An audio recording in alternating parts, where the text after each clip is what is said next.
Okay, let's just get started. Hi, everybody. Welcome to our meeting today with the Local Government Relations South. My name is Lisa E, and I'm your chair this year. And today we're happy to have Stephen Logan to join us to talk about the village at Laguna Hills. Um,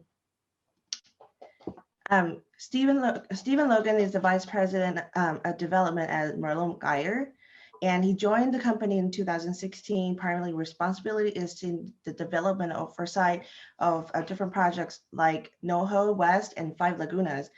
And he not only managing the redevelopment process, he also managing the entitlement process, anchoring stores, and also negotiating with the city and any of the financial oversights of these projects. And we're very happy for him to have him today to come and join us and tell us a little bit more about their project and what they're planning to do at the village of Laguna Hills. Stephen? Great. I will share my screen. And kind of walk through. Can you see the screen?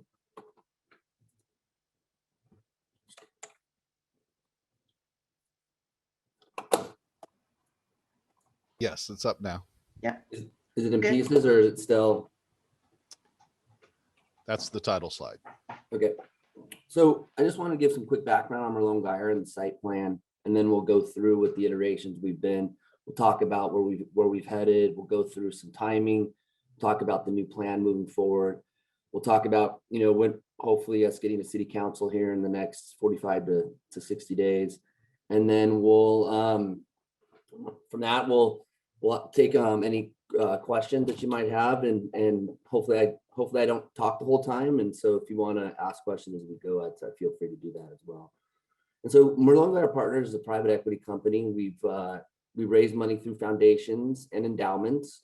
Yale put us on the map about 26 years ago, and Yale still remains one of our top investors throughout our entire portfolio. Over the last 25 years, we've raised 12 funds of over $4.5 billion. And so our primary acquisitions are usually grocery anchored shopping centers with drugstore and home improvement. We do own about 6 or 7 malls throughout our portfolio of about 110 shopping centers. So it's not a huge portfolio of what we own. We bought Laguna Hills Mall back in 2013 from Simon, and Simon at the time had a set of plans that they were entitling. It basically, if you know the mall, it put a movie theater between Sears and JCPenney and kept the interior of the mall. When we bought the mall, we scrapped those plans and we figured that we wanted to re-entitle the site, knowing that Sears was coming to us and wanting to be removed from the site. So with that said, this is the site we got entitled back in March in 2016. This shows Macy's or Sears sat in this location. We identified multifamily housing of about 988 units to the south side. We kept the interior of the mall. We kept JCPenney facing the I-5 freeway. El Toro is to the north. We kept Macy's, about 130,000 feet of the interior of the mall. And we're adding shop space with the parking structure along a main street type of access here, adding some pads along El Toro as well. And so we started this plan moving forward on the demolition. If you've seen the mall today, half of the mall today has been demolished, as well as part of the residential as well. We in 2017 were approached by Macy's to get out of their leasehold interest on the site. They were closing this store and they were closing Irvine Spectrum.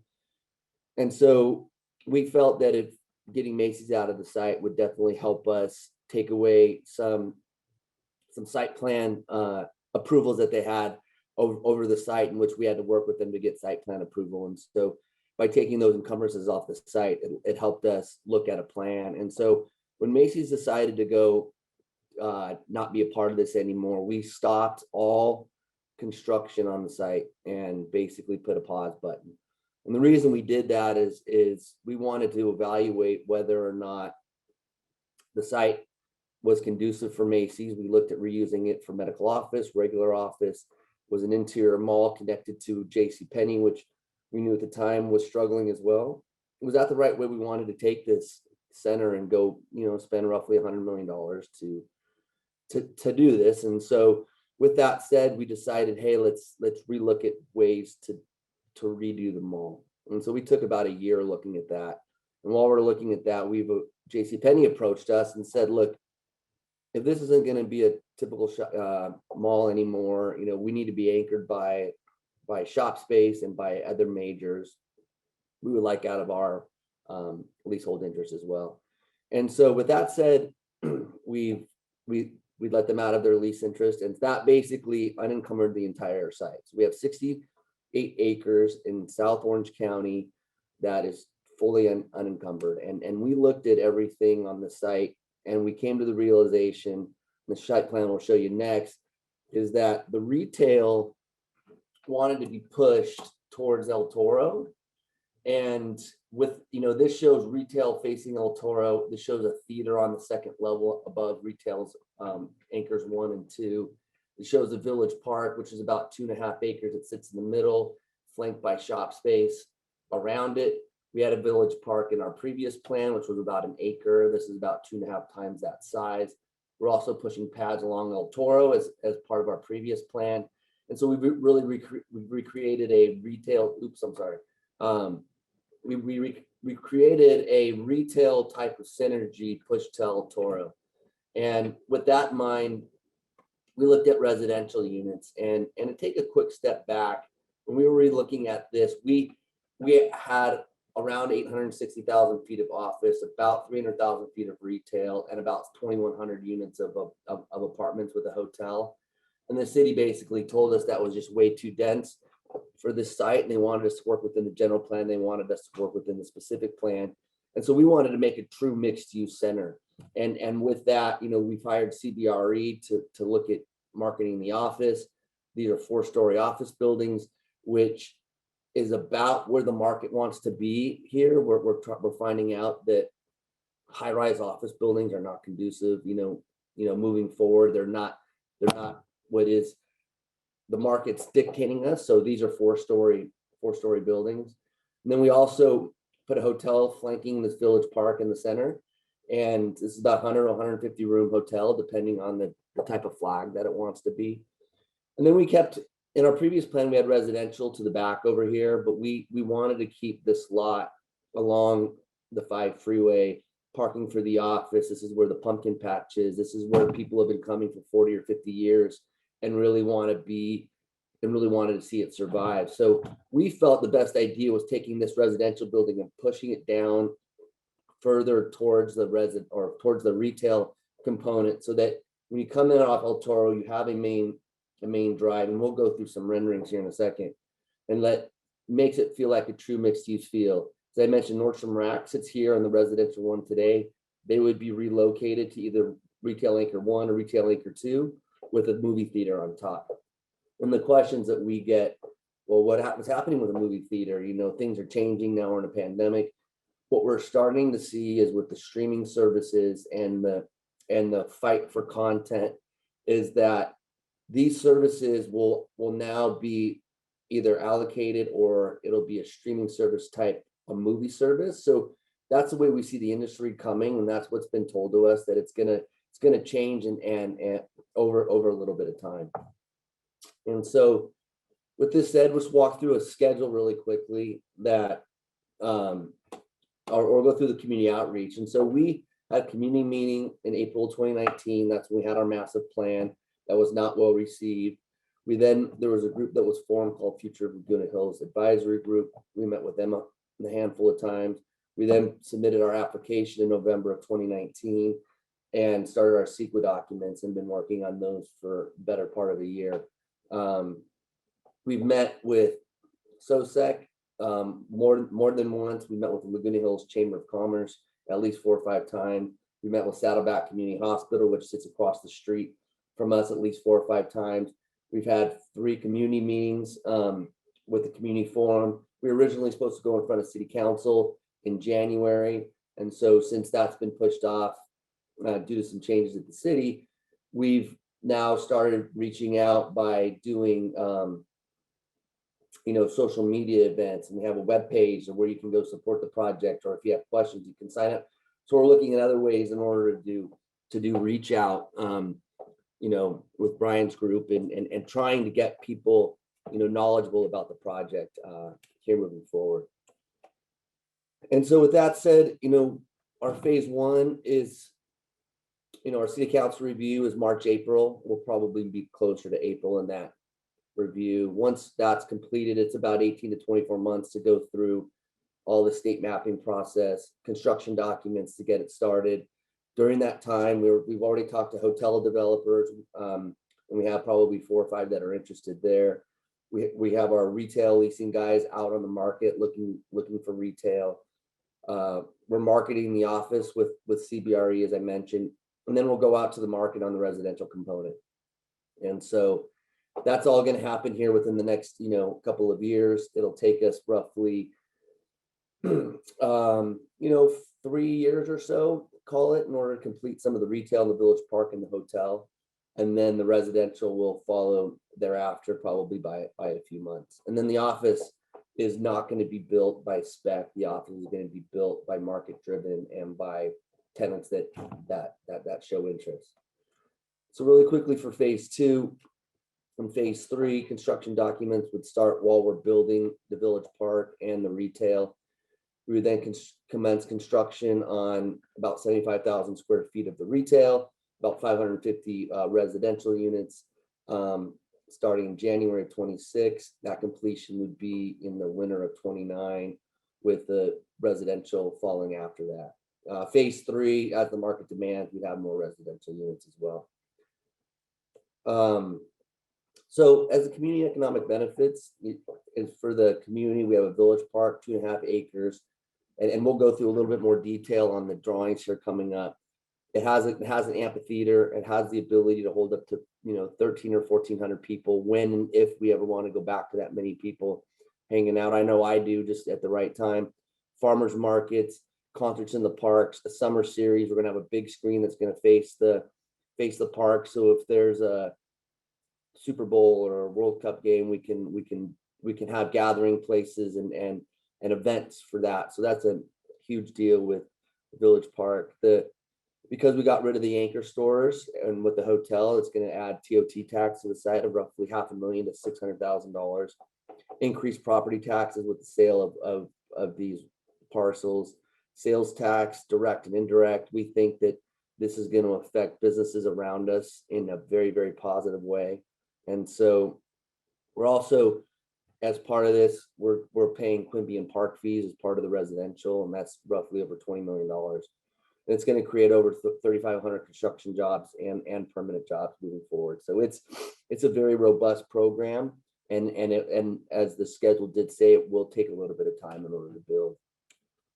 And so quickly, as I mentioned, the site plan moving forward. Here's a rendering looking south on the 5 freeway here, and this is El Toro.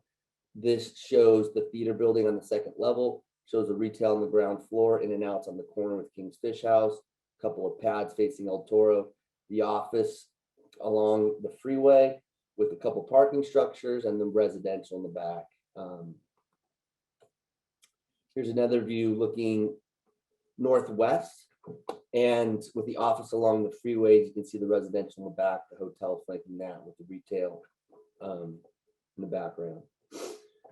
So as I mentioned, Saddleback Hospital sits in the foreground here, and these would be apartments, and we're working with them in order to help work with the residential developer on maybe having some units available for some nurses or from some doctors that need some period of time. So we're going to work on that. We're working on a marketing program with Saddleback in order to help make them thrive more. And so we've been working very, very closely with Saddleback over the last handful of years, and think they're a great partner. This is looking South theater building with Nordstrom Rack on the corner, the Village Park, the hotel, and the residential flanking with the office to the east.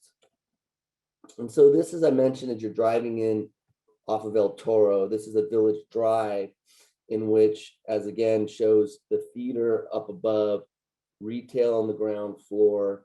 And one of the things on the retail aspect that we're seeing and we're hearing from retailers is now that the enclosed mall is not really dead, but it's, the B and C malls are dying. Retailers want to be outside. They want to be able to have places in order for people, if this happens again, in order to come in and out of the store without having to pass through an interior space. And all of the restaurants want outdoor seating. And we think that's here to stay on a long-term basis. This is standing in the Village Park, looking back at one of the residential buildings, one in front of you and one to the right. The one on the right has the mixed use on the ground floor. As you can see, these buildings are much different, and the texture of the stone on one building with metals and glass, and then on a moving away from some of the stone, we go into more woods and a little bit more perforated metal as well. And so one of the things on the residential is we really studied the ability to do condominiums, townhomes, and rental product, and felt, given some of the constraints in the construction of the condominiums, it was a challenge for us to get some groups on board. And so not that we don't have the ability over the period of time to create one of these apartment complexes into a condo, or take one of them and remap for a condo, that gives us the ability in the future. But it was just a business decision that we made, that the multifamily was a key component. The city RENA numbers here are over 3,000, and with this and some of the affordable component, we'll take down about 45% of the RENA numbers. This is a looking down at the hotel amenity deck on the second level, facing the Village Park. There would be some retail on the ground floor of the hotel. We think this hotel is key, not only for the office component, but for the hospital component, knowing that they'll have people that are going to want to stay over a period of time. And they've expressed that they're very happy about having that hotel presence here as well. So this is looking back at the hotel in the Village Park, DG and Adirondack chairs with fire pits and kiosks, so you can go get coffee, you can go get drinks, hang outside. We really, as I mentioned, people want to be outside. The park is 2.5 acres large, and so we think this is a real gathering place. We think it's where people are going to want to hang out, and we'll get a little bit more detail on that here at the end. Here's the office buildings, and here's with the amenity space within the office buildings. We've heard from office tenants that they want to be able to be outside, have classes outside, yoga, and just have it be amenitized. These also, as you'll see in a couple renderings, there's balconies that overlook the outside. So if you wanted to go outside and sit down and have meetings in a balcony, you can do that. It's been very popular with Facebook up in our San Antonio Center at the Mountain View project.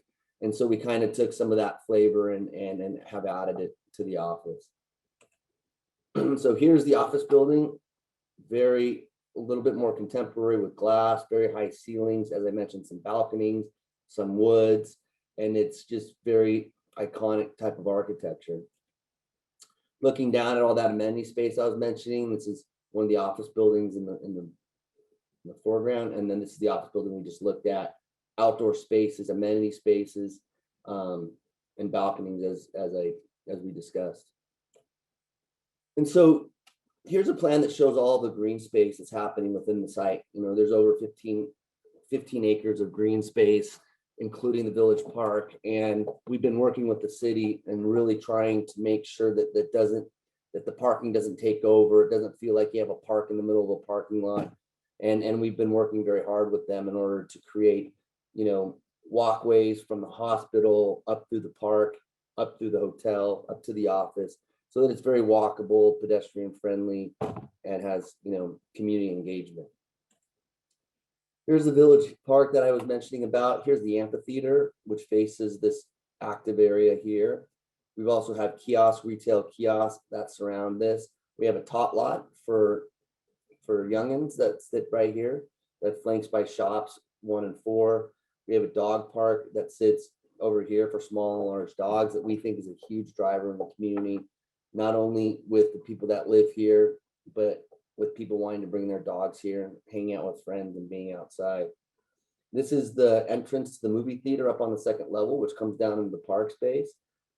This area here can, as I mentioned, could be anywhere between 13 and 1,400 people, but it's just a great place to hang out. And in the wintertime, we'll have this retention with water running through it in order to take all of the water off of the site and detain it within. And so this is a visual from above, looking down at the park and just seeing how big it is, because when you see it in a plan view, it doesn't seem very big. It just seems smaller than what you think, but then when you get out on site, it's actually much larger, and the site is actually pretty large. So, but we think this is a key feature to the entire, to the entire development. It's going to help anchor that moving forward. And with that, we'd appreciate support on the project moving forward. If you'd like, there's a QR code and a link here. And if you have any questions, feel free to reach out to Brian or myself. But with that, we'd be more than happy to take questions. Thank you so much, Stephen. We have a few questions that came in. Sure. First, someone had asked that your company had done a few public presentations last year showing the plan. Is there any changes since then that you can tell us about? They're not really changes to the typical plan, except for we've straightened out drive aisles, how in the planning document, the drive aisles and how the pedestrian connections work within some of front of the buildings. In some of our original plans, we did have a kiosk that sat on this corner. The city didn't like the back of house, and so we took it out. We moved it up here. We've added some retail to the hotel, and we've added some retail to the ground floor of this residential building. It used to have only around 50,000 feet, but we've increased that to 75. So those are some high level changes. There's very specific, minute changes that happen to the residential, where we've added some of these finger parks or finger locations so that it gives relief from the street, so it's not tall buildings up against the street. So those are some of the nuances we've touched base on and have changed in the planning process. And also, we have questions asking if the existing restaurants are going to stay. Currently, they are. So, In-N-Out has a long-term. King's Fish House signed an extension in their lease a couple of years ago, and BJ's has got some term on their lease. So the existing restaurants will stay, except for we'll work with Ruby's. They're currently located here. We'll figure out, if they want to be here long-term and find a relocation spot for them. And so that restaurant and where some of the temporary restaurants sit today, where CPK used to be, and those will go away as well. But the permanent, the In-N-Out, King's Fish, and BJ's will stay for a long time. We want to know how well this project is being received so far by the Laguna Woods residents. We've had a lot of people be very positive about the project. The thing we hear about is traffic. What's going to happen on El Toro? There's traffic today, and we explained that the city back in 2003 did a planning exercise where they put together a trip budget in which they have all these trips for cars on an AM and PM peak, and they had a bucket basically, and if your project fit within the bucket, then you can move forward because it was within the specific plan. It was within the general plan. I mentioned early on about our very robust plan that did not fit within the trip budget, did not fit within the specific plan. And so we took that very big plan and have scaled it down to what you see today. But there's a couple of people that don't want change, and so you're not going to please 100% of the people all the time. There are some people that want them all back. Unfortunately, we're in a time where that's not really works anymore.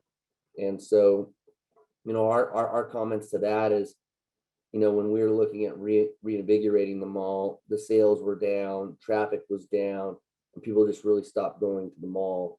And so we tried to put a shot in the arm with that with our previous plan, and there was just too much retail in the plan in order to make it work. Just so you understand, within, you know, a 4-mile radius of the site, there's about 3 million square feet of retail today. So there is a ton of retail out there on this project. Hopefully that answered your question. But for realtors, what we really, really care about is about home ownerships. And I know you have mentioned that there will be residential, and we all really eager to know how much will that be, perhaps townhomes or condos for first-time home buyers. So like I mentioned, we decided that they're all going to be, you know, rental units at the time. It doesn't mean at some point in time, if a developer wanted to come in and take, say, this residential piece and make it to a condo or townhome, that the mapping allows them to do that. We're just, you know, it's what we see on the, you know, the condo aspect and the construction defects issues that can happen to build condos. You know, us as a company being a REIT, we can't build for sale products, so we would have to sell the for sale product. It's just something that our REIT status doesn't allow us to do. So it's an option. It wasn't what we pursued though on the development. It was all So right. as a currently, you guys don't have plan to pursue that as an option. Not today, but that doesn't mean, because we can't build condos today. But do you have plans to sell or promote to sell certain lots to potential developers? Yes. Okay, but it's not in your plan right now. Well, The plan you presented. Sell some of the residential to developers, and if they wanted to do just multifamily, or they wanted to pursue a townhome or a condo type of project, that's something that they can pursue. But as part of our entitlements, we studied just multifamily today. Okay, and have you been in contact with any company that potentially have the interest for sale product? We have not had any interest in the condo or townhome aspect yet. Okay. But if there's people that are out there and want to talk to us, we'd be more than happy to have this conversation. Okay, I see that these are all the questions that we have.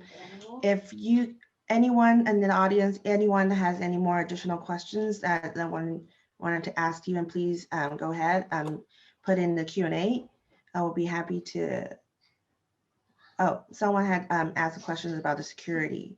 So yeah, like you mentioned earlier about the traffic, and what about the security in there, the area?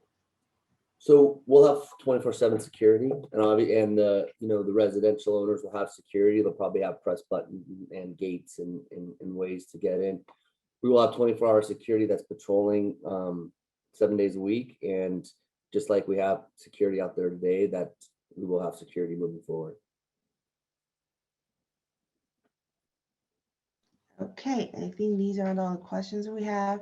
And do we have any more to go? Let's see.